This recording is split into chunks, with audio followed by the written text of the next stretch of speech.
my channel. If you're new here, hi, my name is August Rose Crothers. I'm an author, poet, founder of The Literary Magazine, and cozy creator. 2 weekends ago, I went to my first ever writing conference in New Jersey. I did a little vlog on that. You can go ahead and check out the video if you would like. And today I kind of just wanted to recap some things and tell you guys everything that I learned and all of the talks that I did in that conference. Conference was 2 days, Friday and Saturday. It was in New Brunswick, New Jersey. I did fly for it, but it was a nice little trip because I grew up in the Poconos in Pennsylvania. So that Saturday, once I was done with the conference, which I left early, my husband and I actually drove over to Pennsylvania and spent the weekend there, and it was very nice and very cozy. Now I'm back home. I feel super refreshed and motivated to start new projects. Let's just get right into it. I did a lot of talks at this conference. The first one that we did on Friday morning was how to write a novel by writing short stories. It was held by Jeff Summers, who is an author. He is a writer for writers. He's a writer for the Writer's Digest magazine. And this talk was amazing. I didn't really know what to expect out of this talk, but let me just kind of read off some notes that I took. Literally at this conference, I took 10 pages of notes.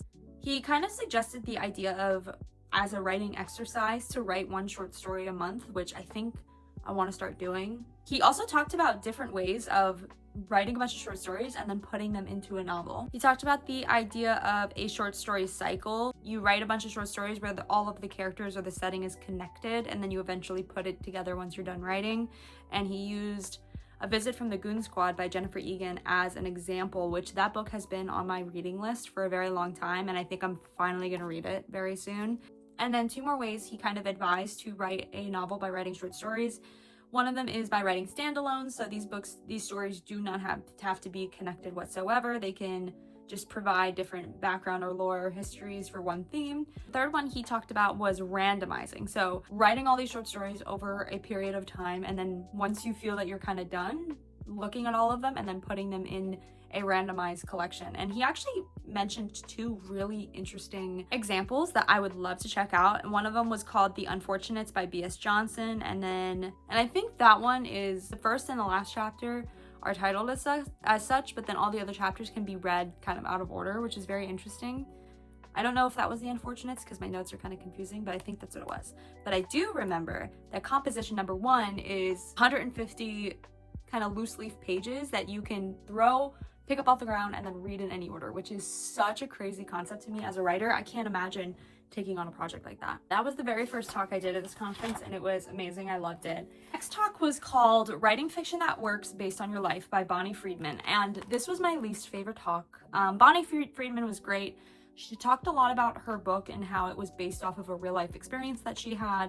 I didn't quite get what I was expecting to get out of this talk, and I did take some notes, but it wasn't anything that I felt I'm gonna apply to my future writing. And I think a big part of it is that she didn't have a visual PowerPoint to go with it, so it was harder for me to take notes and to follow along, even though she was a great presenter.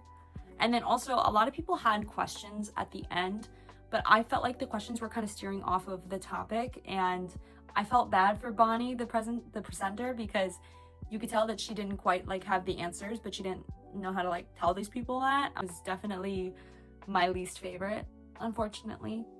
And then the talk I did after that, the third talk for Friday, was Don't Fear the Editor, 5 Rules for Dealing with Your First Edit. Again, this was also Jeff Summers, the guy who did the writing a novel by writing short stories talk. He kind of started off talking about how being edited is having a conversation about your work. You are always in control. Then he kind of led into his 5 rules for editing. One is, when an editor picks up your project, they've already made the decision that your project is worth something. So don't let these edits kind of justify what you think the value of this project is. Next, he mentioned anticipating feedback, knowing that feedback makes you stronger, and that if there are no edits, that is most likely a red flag. Then the next 2 were always sit and take a beat with edits. So don't make any immediate decisions or changes.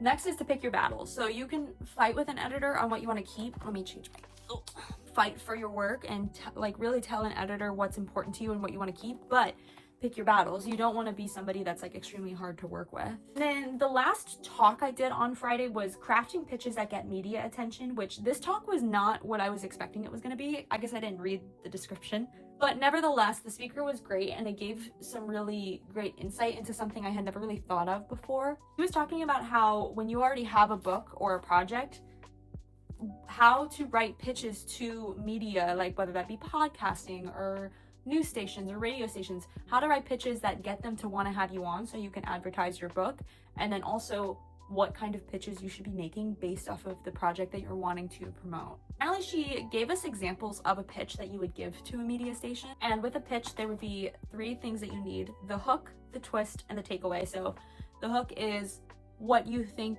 this segment would be about and how you would involve yourself and your book in it. The twist, how you make it a little bit different, how you would make it interesting for audiences, and what the audience should take away from it. Then after that, on Friday, we did the debut author panel. I pitched to a literary agent, and then we did the keynote speaker, who was Riley Sager, and that was really, really great. After that, we did a little networking event where we got a drink at the bar and everybody just kind of talked and chatted. It was freaking awesome. By the end of the day on Friday, it literally started at like 8:45 in the morning, and then I finished the networking event at like 7:15. So it was like an over 11-hour day. Went and got pizza. I went back to my hotel room. I was exhausted.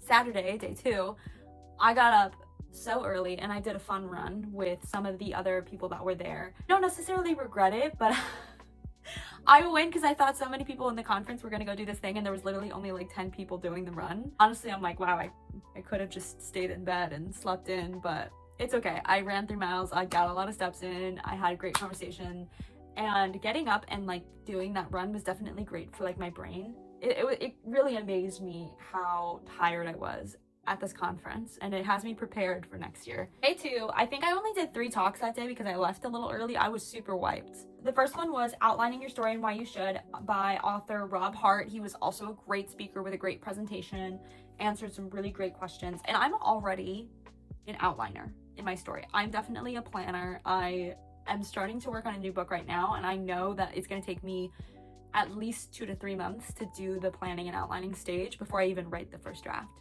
But then there's a lot of people who don't, and they just figure it out along the way, and I really respect those kind of people. So a lot of this stuff I already understood and agreed with, but it was still great. He talked about why you shouldn't pants, he called it, which is like the opposite of plotting. For like, if you're already an established author, when you are making a 2nd, 3rd, 4th, 5th book, you're pitching to your agent and your publisher and your editor on an idea. So you can't just, you have to come to them with something, which is why an outline would be helpful. The advantages of outlining, which would be you're understanding the scope, you typically finish faster, and you typically have less work to do in the editing stage. Then he talked about kind of like what a standard outline would look like, which obviously was very generalized because every writer has a different writing process. But basically you just need your elevator pitch, your background, your characters, and a general synopsis of like a timeline of what's going to happen in the book. That was a great talk. I loved that talk. All 3 talks I did on Saturday were freaking amazing. Next one was Perfect Your Plot, Structure Your Story by Gabriela Pereira. She had a great talk. She talked about a lot of different kind of story structures, and this was really helpful for me as somebody who wants to start my next book and as somebody who is an outliner. So she kind of talked about this idea of if you are a theme park person, which I live in Orlando, so I'm very familiar with theme parks. She talked about how your story structure could be kind of like a theme park. So your beginning of the story is the point of entry, and your act 1 is when you get kind of like introduced to the story and where you're at. And then as you go throughout the story, you're like going to these different lands. So if we're comparing it to like a theme park, this would be your point of entry. This would be like Mickey's castle, Cinderella's castle, sorry. And then each kind of spoke would be like a different land that you go to. So it'd be like Tomorrowland, Pirates of the Caribbean. I think of like Islands of Adventure. So if you go into Islands of Adventure, you have like Marvel, Cartoon Land, Jurassic Park, Harry Potter, and then the Lost Unknown Island. They're changing it though. Talked about your classic 3-act structure in a story, which I was already familiar with this topic, but what I really liked about this talk was that she used the examples of The Hunger Games, Pride and Prejudice, and Princess Bride, all 3 books and movies that I really love and know very well. Act 1, 2, and 3, she talked about what should be in those acts and even used examples from those stories to give you a better idea of what that looks like. Again, that was probably my favorite part of the entire conference because it just was really lighting bulbs up in my head. She even gave the idea of theme cards if you're starting a news story, which I think I'm definitely gonna do. And the third talk I took was really great, but I don't think it really applied to me all that much, but it was about cutting your word count. And she had a lot of really great advice, some of it that I already kind of use in my own writing, but it still was great to have that kind of like extra insight.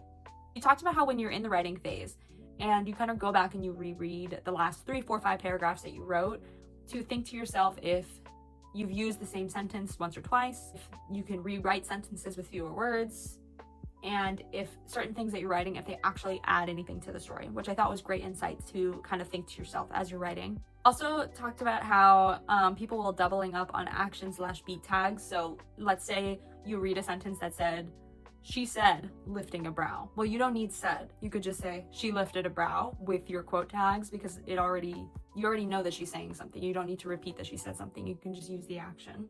So that was an example I thought was really great. She told you to ask yourself if you have any crutch words, which crutch words are words that you use a lot without knowing.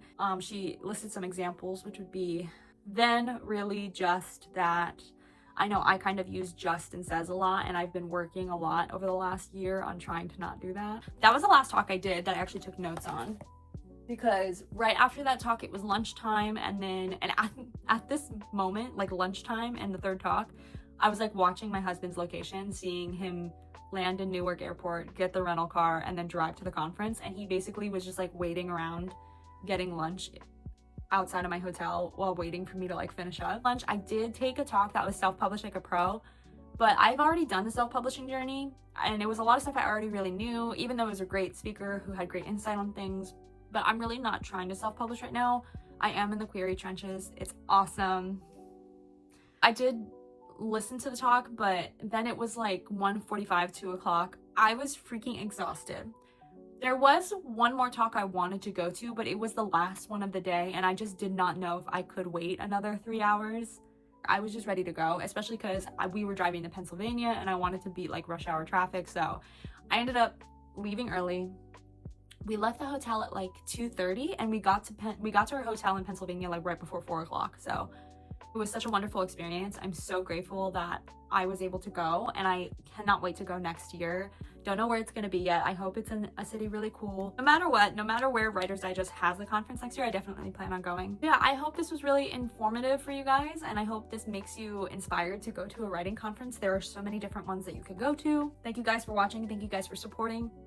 If you like videos like this, or if you like writer vlogs, cozy vlogs, go ahead and subscribe to my channel for more. It really helps channels like mine grow.